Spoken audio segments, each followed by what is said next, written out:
హైదరాబాద్ మహానగర పాలనలో సరికొత్త అధ్యాయం మొదలు కానుంది. ప్రస్తుత జీహెచ్ఎంసీ పాలక మండలి గడువు ఇవాళ్లతో ముగియనుండడంతో జీహెచ్ఎంసీని 3గా విభజిస్తూ ప్రభుత్వం ఉత్తర్వులు జారీ చేసే అవకాశం ఉంది.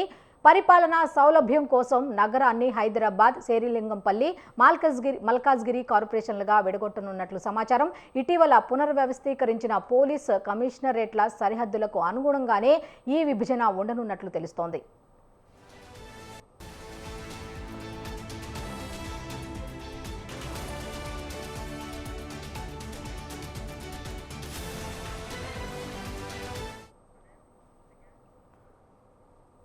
హైదరాబాద్ మహానగరం వేగంగా విస్తరిస్తోంది. ఈ మేరకు నగరాన్ని మరింత అభివృద్ధి చేసేందుకు తెలంగాణ సర్కార్ అనేక చర్యలు చేపట్టింది. అందులో భాగంగానే ఔటర్ రింగ్ రోడ్డు పరిధిలో ఉన్న 27 మున్సిపాలిటీలను గ్రేటర్ హైదరాబాద్ మున్సిపల్ కార్పొరేషన్లో విలీనం చేసింది. దాంతో ఒక దశలో జీహెచ్ఎంసీ దేశంలోనే అతిపెద్ద మున్సిపల్ కార్పొరేషన్గా అవతరించేందుకు సిద్ధమైంది. అయితే పాలనా సౌలభ్యం కోసం జీహెచ్ఎంసీని 3 వేర్వేరు కార్పొరేషన్లుగా విభజించేందుకు తెలంగాణ ప్రభుత్వం రెడీ అయింది. ఈ మేరకు ముహూర్తం కూడా సిద్ధం చేసింది. ప్రస్తుత జీహెచ్ఎంసీ పాలక మండలి గడువు ఇవాళ్టితో ముగియనుండడంతో జీహెచ్ఎంసీ విభజన ఉత్తర్వులు వెలువడే ఛాన్స్ ఉంది. పెరుగుతున్న జనాభా అవసరాలు, మౌలిక సదుపాయాల కల్పన, పారదర్శక పరిపాలన లక్ష్యంగా ఈ నిర్ణయం తీసుకున్నట్లు తెలుస్తోంది.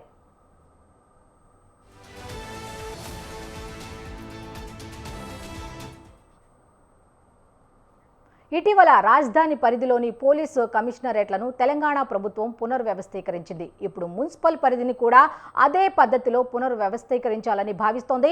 హైదరాబాద్, సైబరాబాద్, మల్కాజ్గిరి, కొత్తగా వస్తున్న ఫ్యూచర్ సిటీ కమిషనరేట్ల భౌగోళిక సరిహద్దులకు అనుగుణంగా కొత్తగా కార్పొరేషన్లు ఏర్పడనున్నాయి. హైదరాబాద్ కార్పొరేషన్ పరిధిలోకి core city, Hyderabad police commissionerate పరిధిలోని ప్రాంతాలు రానున్నాయి. శేరిలింగంపల్లి పేరుతో మరో కార్పొరేషన్ ఏర్పాటు కానుండగా ఇందులో IT hub, Cyberabad, future city commissionerate పరిధిలోని అభివృద్ధి చెందుతున్న ప్రాంతాలు రానున్నాయి. ఇక మల్కాజ్గిరి కార్పొరేషన్ పరిధిలోకి తూర్పు హైదరాబాద్, మల్కాజ్గిరి కమిషనరేట్ పరిధిలోని నివాస ప్రాంతాలు రానున్నట్లు సమాచారం.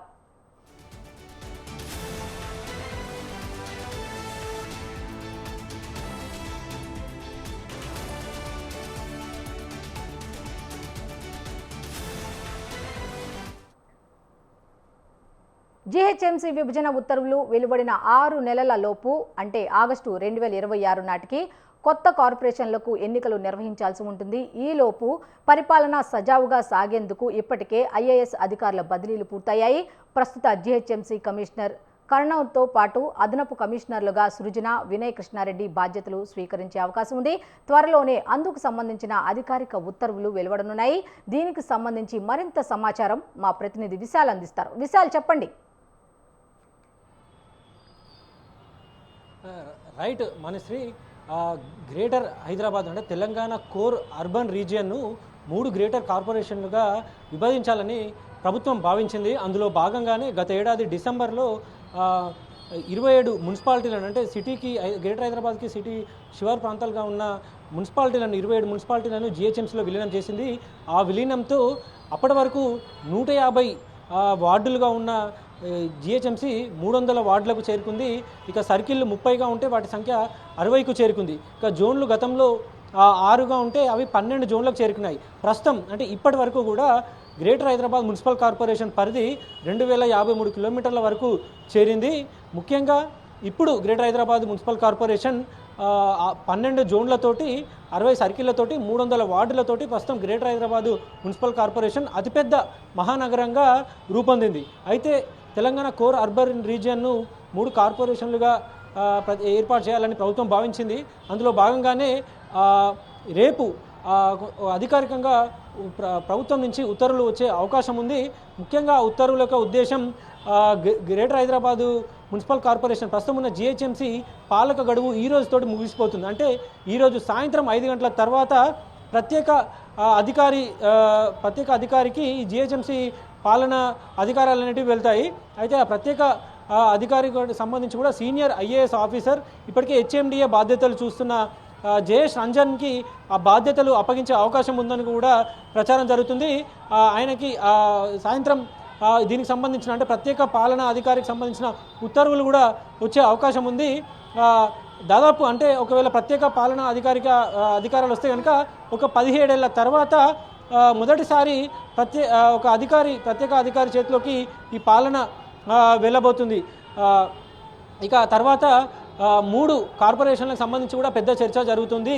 Greater Hyderabad municipal corporation 3 corporation అంటే జిహెచ్ఎంసీ 150 వార్డులతోటి అలాగే ఉండనిచ్చి మిగిలిన 2 కార్పొరేషన్లని ఒకటి మల్కాజ్గిరి కార్పొరేషన్గా ఏర్పాటు చేయడం, అదేవిధంగా సైబరాబాదు మున్సిపల్ కార్పొరేషన్గా ఏర్పాటు చేయాలని ప్రభుత్వం భావిస్తుంది. ఇప్పటికే గతంలో పోలీస్ కమిషనరేట్లో కొన్ని మార్పులు చేసింది.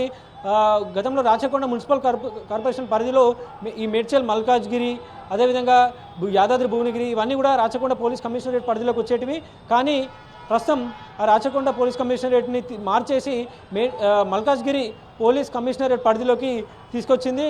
ఇప్పుడు మల్కాజ్గిరి పోలీస్ కమిషనరేట్లో భాగంగానే ప్రాంతాలన్నిటి కూడా మేడ్చల్, మల్కాజ్గిరి జిల్లాలోని ప్రాంతాలన్నీ కూడా ఉన్నాయి. అదేవిధంగా అంటే ఒకవైపు పోలీస్ కమిషనరేట్ మార్పు వచ్చింది. ఆ తర్వాత కొత్త జోన్లను ఏర్పాటు చేసింది. అంటే 6 జోన్లు కాస్త 12 జోన్లు అయిన తర్వాత మేడ్చల్, మల్కాజ్గిరి జిల్లా పరిధిలోకి కొత్తగా 3 జోన్లు ఏర్పాటయ్యాయి. ఒకటి మల్కాజ్గిరి జోను, అదేవిధంగా ఎల్బీ నగరు, ఉప్పలు, ఈ 3 జోన్లకు కలిపి ఈ 3 జోన్లతోటి కలిపి పోలీస్ కమిషనరేట్ ఏర్పాటైంది. అదేవిధంగా ఈ 3 జోన్లకు కలిపి ఒక ప్రత్యేక అధికారి వినయ్ కృష్ణ అనే ఒక ఐఏఎస్ ఆఫీసర్ని కూడా నియమించింది. అదేవిధంగా సైబరాబాద్ పోలీస్ కమిషనరేట్కి దానికి సంబంధించి కూడా ఆ 3 జోన్లకు సంబంధించి కూడా ఒక ప్రత్యేక అధికారికి ఆ పాలనా బాధ్యతలు అప్పగించింది. అంటే ముందస్తులో భాగంగానే రేపు 3 కార్పొరేషన్లు ఏర్పాటైన తర్వాత ఈ ప్రత్యేక అధికారికి ఎవరికైతే బాధ్యతలు అందించారో వాళ్ళ చేతనే ఆ కార్పొరేషన్లకి కమిషనర్లుగా నియమించాలని ప్రభుత్వం భావించింది అన్నట్టు కూడా మనకి అర్థమవుతుంది. అయితే దీనికి సంబంధించి అధికారికంగా ఉత్తర్వులు రావాల్సిన అవసరం ఉంది. ప్రస్తుతం తెలంగాణలో ఎన్నికల కోడ్ కొనసాగుతుంది. రేపు సాయంత్రం 5 గంటల వరకు కూడా పోలింగ్ జరుగుతుంది. ఆ తర్వాత దీనికి సంబంధించిన స్పెషల్ ఆఫీసర్కి సంబంధించిన ఉత్తర్వులు వచ్చే అవకాశం ఉంటుంది. ముఖ్యంగా మేడ్చల్, మల్కాజ్గిరి జిల్లాకు సంబంధించి అంటే Malkajgiri corporation, police commissioner corporation ఇవన్నీ కూడా సమానంగా ఉండే విధంగా అంటే రేపు భవిష్యత్తులో పాలన పరంగా అటు ప్రజలకి అధికారులకి ఎటువంటి ఇబ్బంది లేకుండా పాలన అనేది ప్రజలకి మరింత సులభతరం కావాల్సిన అవసరం ఉందని ఈ పోలీస్ కమిషనరేట్తో పాటు మున్సిపల్ కార్పొరేషన్ పరిధి కూడా ఒకే విధంగా ఉంటే ఎలాంటి ఇబ్బందులు రావని ప్రభుత్వం భావిస్తుంది. అందులో భాగంగానే జిహెచ్ఎంసీతో పాటు మల్కాజ్గిరి మున్సిపల్ కార్పొరేషన్, అదేవిధంగా సైబరాబాద్ మున్సిపల్ కార్పొరేషన్ ఏర్పాటు చేయాలని ప్రభుత్వం భావిస్తున్నట్టు కూడా మనకు అర్థమవుతుంది. ఇక వీటికి సంబంధించి అధికారిక ఉత్తర్వులు రావాల్సి ఉంటుంది. మరో ముఖ్యమైన విషయం 2027 కేంద్ర ప్రభుత్వం జనగణన మొదలు కాబోతుంది. అంటే ఆ జనగణన మొదలు కావడానికంటే ముందే ఈ ప్రక్రియ అంతా కూడా ముగిస్తే ఆ సర్వేకి, ఆ జనగణనకి ఎంతో సులభతరం అవుతుందని కూడా ప్రభుత్వం భావించి అందులో భాగంగానే ఇప్పటికే 27 మున్సిపాలిటీల విలీనం, అదేవిధంగా సర్కిళ్ళ పెంపు ఇవన్నీ కూడా జరిగిపోయాయి. ఇక జరగాల్సింది ఈ 3 కార్పొరేషన్ల ఏర్పాటు. అదేవిధంగా ఈ 3 కార్పొరేషన్ ఏర్పాటులోకి ఏ ప్రాంతాల్లోనూ విలీనమైతే అంటే ఇప్పుడు ప్రస్తుతం కొనసాగుతున్న 3 జోన్లు ఏవైతే కొత్తగా ఏర్పాటు చేశారో ఆ 3 జోన్లతోటే ఒక్కొక్క కార్పొరేషన్ ఏర్పాటు అవుతుందా? ఎందుకంటే గ్రేటర్ హైదరాబాద్ మున్సిపల్ కార్పొరేషన్లో 6 జోన్లు ఏర్పాటు చేసి మిగిలిన ఈ 2 కార్పొరేషన్లలో ఒక్కో కార్పొరేషన్కి 3 జోన్ల చొప్పున ఏర్పాటు చేస్తుందా లేదా మరికొన్ని ప్రాంతాలను ఏమైనా కలుపుతుందా అనేది కూడా ఇంకా క్లారిటీ రావాల్సి ఉంది. అయితే రేపు దీనికి సంబంధించిన అధికారికంగా ఉత్తర్వులు వస్తాయని తెలుస్తుంది. మరో ముఖ్యమైన విషయం, జిహెచ్ఎంసీ యాక్ట్ ప్రకారం కొత్తగా కార్పొరేషన్లు ఏర్పాటు చేయాలంటే దాని యాక్ట్లో తీసుకురావాల్సి ఉంటుంది. దానికి రాష్ట్ర ప్రభుత్వం అనుమతి చెప్పాల్సి ఉంటుంది. అంటే రాష్ట్ర ప్రభుత్వం అనుమతి చెప్పాలంటే దాన్ని మళ్ళీ వచ్చే అసెంబ్లీ సమావేశాల్లో ఏర్పాటు చేసి అసెంబ్లీ సమావేశాల్లో పెట్టిన తర్వాతనే ఇది ఒక చట్టబద్ధత కలిగే అవకాశం ఉంటుంది. Manishree. Okay, thank you Vishal.